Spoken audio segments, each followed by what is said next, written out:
I did that last time too. Okay. Now go ahead and just take that over there. All right, clean that up a little sec. Now, this is that fractured rock texture, and again, it's impeccable. God makes it, we recopy it, how could you go wrong?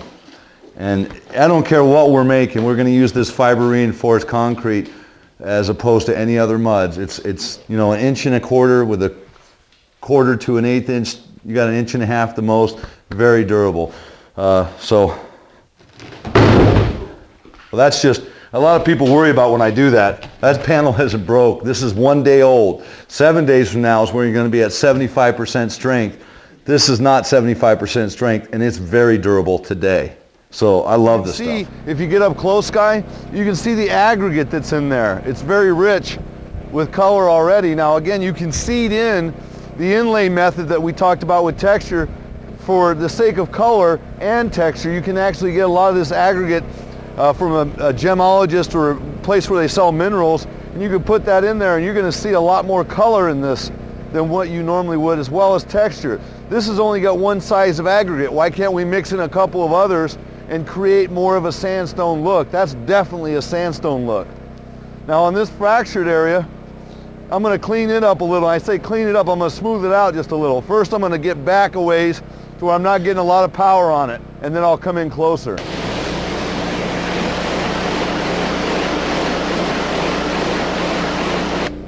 Now take a look at this. I don't know how good you can see it, but this is starting to expose aggregate here.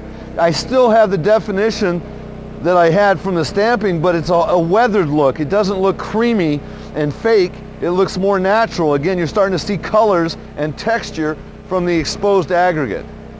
The bumps, that wasn't clever troweling, that was from the throw. If you look at these rocks all down here, they got paintbrushed way too soon. They're a lot smoother than the ones just up above or over here. Can you see the difference? I mean, this is something that you want to watch. These got troweled and paintbrushed too soon. You leave that field area alone, you're going to come out with a lot more roughened rock. Look at that rock that was on the pool that I pointed out. That one had the rough texture. That was just from the throw. And then afterwards, when it dried a little bit, paintbrushed lightly. And that's what we're going to do here. And that's what you call production rock. Easier said than done. Start sliding. Yeah. That there's supposed to be thick area there. It's like the best pair I got. Yeah, that's They're going to pick up the mat a little bit. I want it to go throughout the whole patio with it.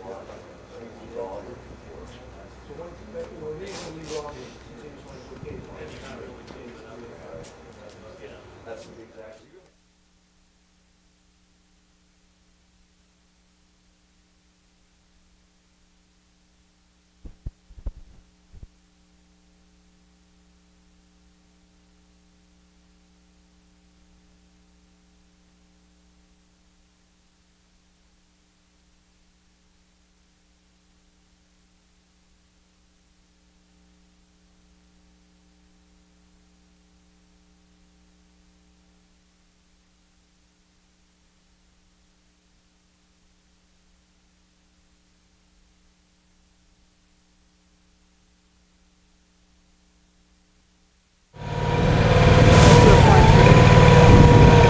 That's still going to be a point right here. I think it needs to. Let me see something now. Hold on. See, we're still going to need a bracket right here. All right, load me up another one, Dave. Watch the 10 gallons over there.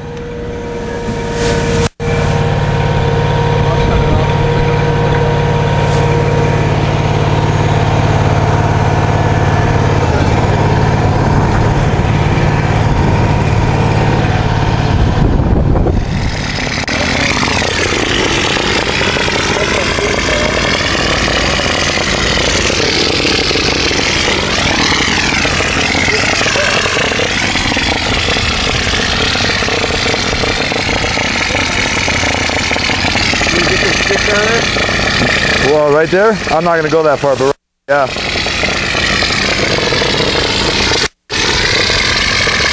Reason for that, if I start throwing here and build up, and I don't ever do that, I go like this. I keep coming up the thing, but I don't do it from the bottom. But my last throw here, if it wasn't secured good and it comes down, so is all my mud. So always start from the top. But my point was this: Bubba started throwing. Well, you always stay away from, like the black area where it's spray painted. They overspray. You stay out of there. So you throw a clump here, throw a clump here, throw a clump here. You're basically just trying to do this with the mud. That's what we're going to try and do today. But this is why I came out with a pattern like I did, or a rock texture. So anyway, Bubba's used to throwing a inch and a half there. I said, that's acrylicized mud. Back off.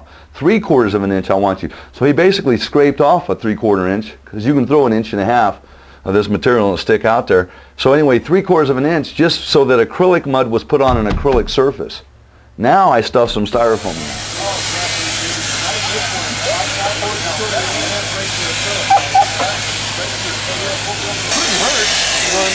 This panel that we made yesterday, Ray, I think it was you that asked the question about why is it we have to leave our rubber stuck to the rock. We can't pull it off before we make our hard mold and then just put it back on. If you look at this, I had the guy set the rubber back on here again. See how flimsy it is? See how it doesn't stick? It's not perfectly hugging the rock. So as you go to hard mold this now, you're not going to get true form, true texture. It's not going to be the exact image that you took out in nature here. So with this just being laid back on, it's not going to replicate the exact form, shape, and texture. So like I said, when you're doing a cast, go ahead and put your rubber on, let it dry, then put your hard mold over it, segment where you need to, and then once that dries, demold it and then pull it off, and now you've got true form, true texture, exact replication of what you took out in nature. You know, if you're looking at like this mold, the rubber was put on the rock, then we built the hard mold over the rubber. Now if you look at this now and you put this together, there's no jiggling. This thing is tightly against the hard mold. So it's not like it's going to give me a misshapen feature, and that's key. So always do that. And in the sense of you know, like this rock, if you want true form, texture, you're going to want to make, like I say, sure that you put the rubber on, you let that dry, put the hard mold over that, in this case segmented so you can get it off. Once that dries, you can demold, and then you're going to have this exact texture, this exact form and shape, and everything's going to be beautiful. In the molded rock realm that we're in right now, I said to you guys that you need to charge for installed features about $150 per square foot. Now that's not what you tell your customers, that's what you guys are figuring when you're calculating or estimating the job. Anything that we make that has the molded look, where it's replicating rock precisely, is not like the hand manipulated rock, which looks fake-ish in my opinion. It's not going to have this good look. You're going to charge about $50 a square foot. So as you start to do molded rock, keep that in mind. You're not going to charge $50 a square foot and be happy with what you make out of it. I don't care if it's like this panel here that's the limestone. This is molded rock. It's not like we hand manipulated it and made these rocks. They actually are molded off of real rocks, and therefore they are exactly that. They're real rocks. So just keep that in mind. That's pretty much all I got to say about that.